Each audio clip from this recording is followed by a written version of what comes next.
Legislative staffers typically help legislators deal with legislative issues. But emails show on several occasions staffers trying to buy or sell personal items on behalf of the lawmakers they work for. And as you're about to see, officials see nothing wrong with most of the transactions we found. The offers range from Beyonce tickets to power washers, even ranch salad dressing. It's the kind of system found in many offices, colleagues buying, selling, and trading items over email.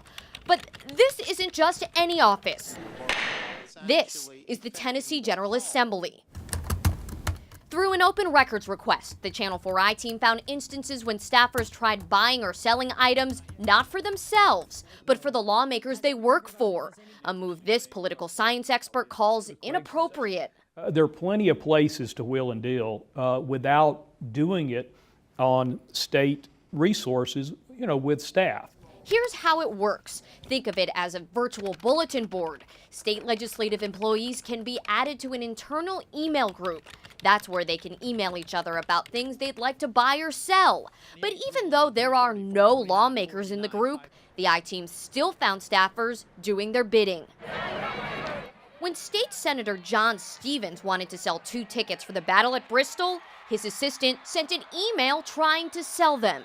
And when Senator Kerry Roberts wanted to sell his antique John Deere tractor, his assistant sent this email, even though Roberts says no one ever bid. Some of the offers were more than just items. This email from the assistant for Representative Paul Sherrill touted 62 acres in Sparta, Tennessee for $145,000. Who were interested buyers told to contact? Representative Paul Sherrill. We called, texted, and emailed Sherrill to ask specific questions. And when that didn't work, here's what happened when we approached him at the Capitol.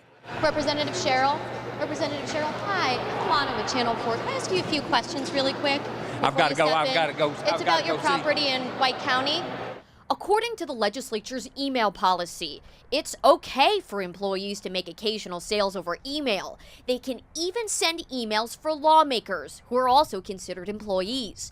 What's not okay are for-profit emails that could result in repeat business.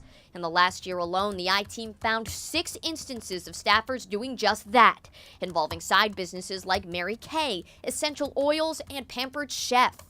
But we also had questions about repeat sales that could benefit lawmakers. An assistant for Representative Dennis Powers sent this email in 2015, detailing a children's book authored by Powers and his wife. Included, a link to where the book could be purchased. When we asked Powers if the email resulted in book sales, he said no comment. So does it matter if the sale goes through? In 2015, an assistant for Representative Antonio Parkinson sent an email saying the lawmaker wanted to buy Fleetwood Mac tickets, but Parkinson says he never bought them. Our records request even turned up an email from 2004 when then Representative Russell Johnson tried selling 2 engagement rings without success.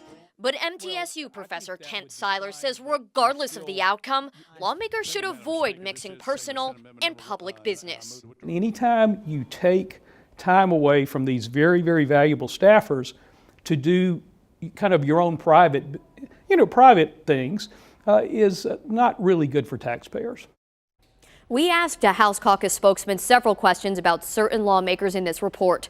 In return, he sent us this statement, quote, "State employees using their free time to inform colleagues about one-time items for sale does not equate to a business operation. It is no different than employees at other businesses using an office bulletin board or online sites like eBay or Craigslist to share information about items that are for sale," unquote.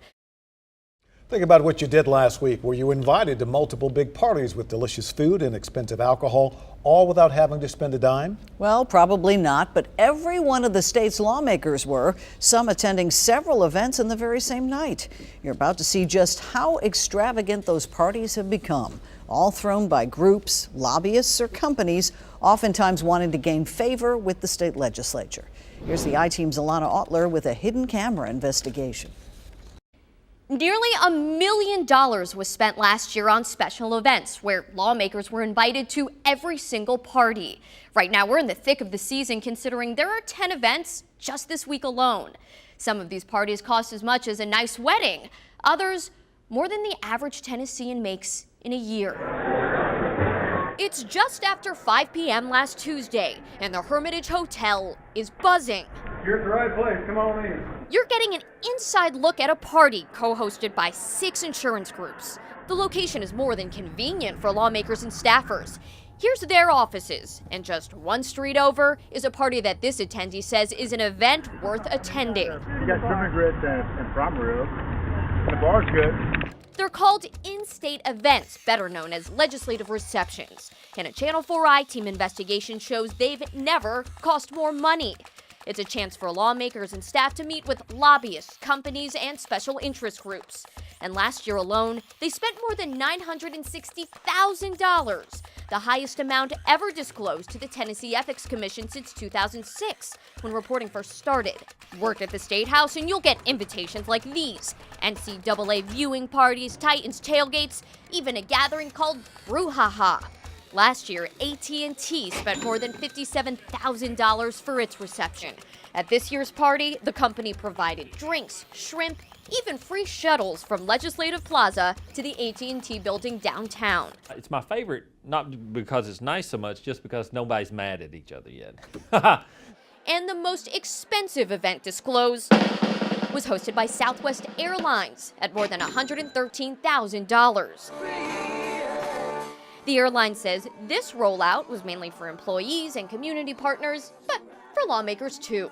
What would some constituents say if they knew their lawmakers were attending some receptions that could go up from $50,000 to $70,000? Well, I don't know I don't know what the cost of them are. Certainly, I would not think that would be a wise use of their money because legislators' doors are always open. But does what happened here Without objection, so ordered. Next order. affect what happens here? Some vote nay, I don't think they're important at all. and some say aye. Yes, these are attempts to, again, kind of, for all practical purposes, pull together or harness a crowd of decision makers and to influence them.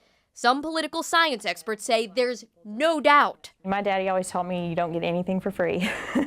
And so you just kind of have to ask yourself, well, what do these organizations want in return? It's impossible to prove one party or conversation leads to passing a law, but groups that host receptions certainly have positions. Last year, lawmakers defeated a bill to expand municipal broadband, an issue AT&T publicly fought. The education group SCORE adamantly supported teachers' pay raises. And these events are completely legal, as long as groups invite the entire General Assembly and spend below $61 per person. So how do these receptions get so expensive? All lawmakers and staff are invited, plus anyone the host invites. Because there's a good chance you didn't get these invites, we asked folks what they thought about the price tags for these events. Too much. It's a lot of money. I want some of that money. Oh, way too much. Is that too much? Yes. The I-Team found in 2016 the average cost of an event was about $10,000, but some fell far below that total, like these legislative roundtables. Others just view the spending differently. On its reception, SCORE spent $76,000 with the focus on educators. We think that treating educators like the rock stars they are is worth some resource. Head over to the Tennessee Chamber, and President Bradley Jackson will tell you his events do connect legislators with real people, local business owners. Really, the goal is to provide them an opportunity where if they want to weigh in on things, they can talk to their legislator. They can say, this impacts me this way. But some say if they're off the invite list, their voice just isn't heard. Because I wasn't invited, and I'm the poor man on the totem pole, and you're getting the answers that affect my life, and I don't get a choice. These reporting laws were created in 2006 after Operations Tennessee Waltz and Rocky Top, two investigations that uncovered corruption at the legislature. The amount spent last year could reflect inflation and the rising costs of Nashville or stricter enforcement of these reporting rules. We should also note that numerous organizations held receptions last year, including the Press Association and Vanderbilt University. AT&T said it would not comment for this story.